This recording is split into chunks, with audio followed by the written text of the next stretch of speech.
নমস্কাৰ সকলোকে পঢ়াৰ লগত জড়িত আন এটা ইম্পৰ্টেণ্ট খবৰ আপোনাক জনাব লৈছোঁ এই ভিডিঅ'ৰ দ্বাৰা govt of Assam director of handloom and টেক্সটাইলৰ পৰা ইতিমধ্যে প্ৰকাশ পাইছে আৰু আপোনালোকৰ দুখন নটিফিকেশ্যন দিছে এখন অসমীয়া এখন ইংলিছ আৰু ইংলিছখন ভালদৰে ভিজিবল নহয় চ' আপোনালোকক অসমীয়াখন ভালদৰে দেখাই দিব লৈছোঁ এদিছে অসম চৰকাৰ হস্ততাঁত আৰু বস্ত্ৰশিল্পৰ সঞ্চালকালয় নামভৰ্তি জাননী দিছে কেন্দ্ৰীয় চৰকাৰ অধীনস্থ ভাৰতীয় হস্ততাঁত প্ৰযুক্তিবিদ্যা প্ৰতিষ্ঠান খানাপাৰা গুৱাহাটীৰ দ্বাৰা পৰিচালিত হস্ততাঁত আৰু বস্ত্ৰশিল্পৰ 3 বছৰীয়া ডিপ্লোমা পাঠ্যক্ৰম 2025 আৰু 26 প্ৰথম ষান্মাসিক আৰু দ্বিতীয় বাৰ্ষিকত তৃতীয় ষান্মাসিকৰ প্ৰান্তীয়ভাৱে নামভৰ্তিৰ বাবে ইচ্ছুক অসমৰ স্থায়ী বাসিন্দাৰ পৰা অহা ইংৰাজী 31 মে 2025 তাৰিখৰ ভিতৰত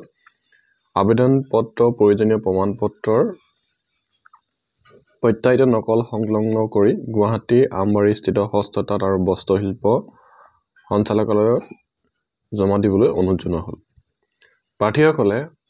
সঞ্চালকালয় নাইবা সঞ্চালকালয়ৰ অধীনস্থ বিভিন্ন জিলা মহকুমাৰ পৰ্যায়ৰ সহকাৰী সঞ্চালক অধীক্ষকৰ কাৰ্যালয়ৰ পৰাও আবেদন পত্ৰ আৰু বিশদ তথ্য সংগ্ৰহ কৰিব পাৰিব বিভাগৰ ৱেবছাইট দিছে dht.assam.gov.in dht.assam.gov.in আবেদন উপলব্ধ হ'ব শিক্ষাগত কথা দিছে প্ৰথম বাৰ্ষিকৰ বাবে প্ৰাৰ্থী হাইস্কুল শিক্ষান্ত পৰীক্ষা অথবা ইংৰাজী বিষয় সহ সমপৰ্যায়ৰ পৰীক্ষাত অতি কমেও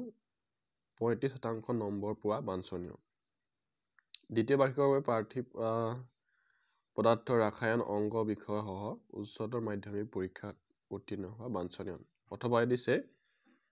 প্ৰাৰ্থী দশম শ্ৰেণী প্লাছ যিকোনো চৰকাৰী প্ৰতিষ্ঠানৰ পৰা দুবছৰীয়া বস্ত্ৰ প্ৰযুক্তি টেক্সটাইল পাঠ্যক্ৰমৰ উত্তীৰ্ণ হ'ব লাগিব অথবা দিছে দশম শ্ৰেণী HTI উত্তীৰ্ণ হ'ব লাগিব অথবা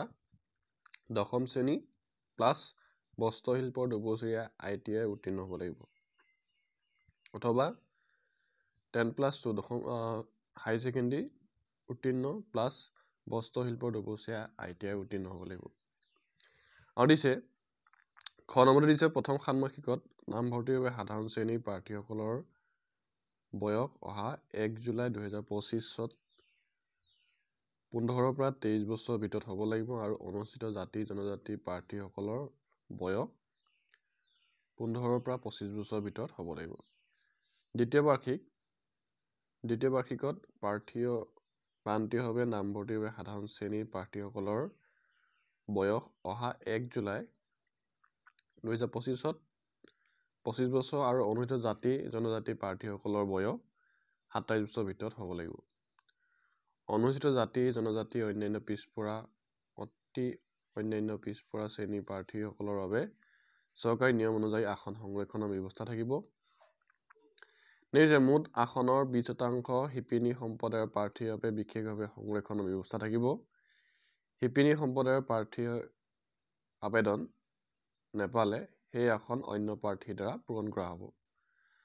মুঠ আসনৰ 10% আসন অৰ্থনৈতিকভাৱে দুৰ্বল শ্ৰেণীৰ বাবে থাকিব দেখিছে প্ৰাৰ্থীসকলৰ বুদ্ধিমত্তাৰ ওপৰত ভিত্তি কৰি নামভৰ্তিৰ তালিকা প্ৰস্তুত কৰা হ'ব দশম শ্ৰেণী বা সমতুল্য অৰ্হতা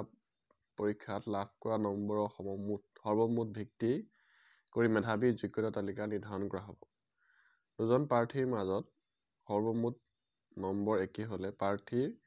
বিজ্ঞান আৰু অংক বিষয়ৰ নম্বৰ যোগ কৰি বেছি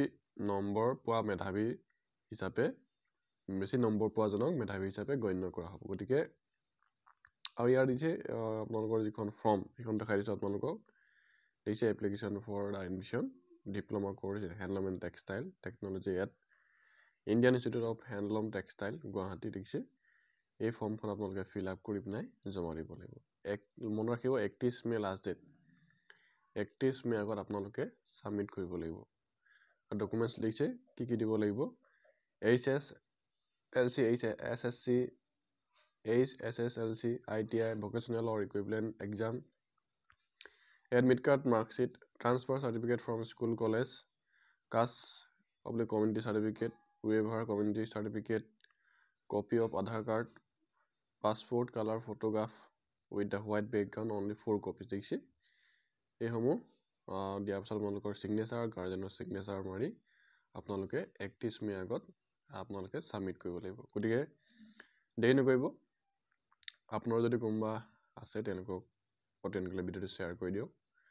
আৰু যদি ভিডিঅ'টো ভাল লাগিছে এটা লাইক এটা ছাবস্ক্ৰাইব বা এটা ফ'ল' কৰিব নাপাহৰিব থেংক ইউ